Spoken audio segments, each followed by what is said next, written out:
तीन पैगंबर की कहानी। तीन पैगंबर थे, तीनों महत्वाकांक्षी थे और अपनी स्थिति से असंतुष्ट थे। तीनों राजा बनना चाहते थे। यूं तीनों पैगंबरों के स्वभाव और रुचियों में बड़ा अंतर था। पहला अपने समक्ष एकत्र हुए बंधुओं को शानदार उपदेश देता था और सुनने वाले तालियां बजाकर उसकी प्रशंसा करते थे। दूसरे को संगीत का बेहद शौक था और तीसरे को औरतें बहुत अच्छी लगती थीं। एक दिन की बात है, वे तीनों शाही सम्मान की चर्चा कर रहे थे कि फरिश्ता इथूरियल उनके सामने प्रकट हुआ।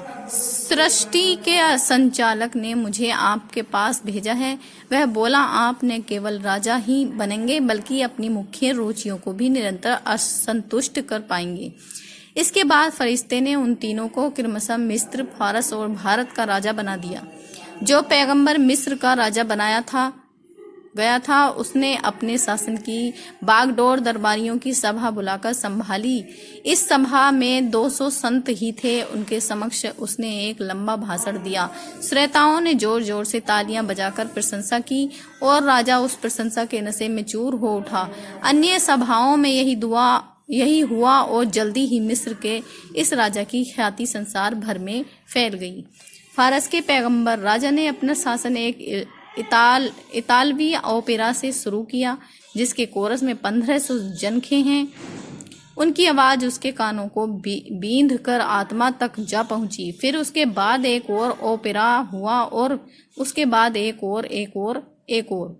भारत के राजा ने अपनी प्रेमिका के साथ अपने को महल में बंद कर दिया।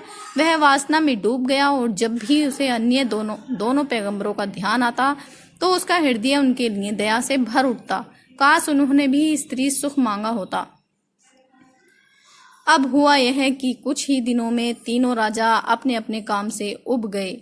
तीनों को एक दिन अपनी अपनी खिड़की के बाहर कुछ लकड़हारे दिखाई दिए जो किसी मयखाने से चले आ रहे थे और जंगल की तरफ जा रहे थे।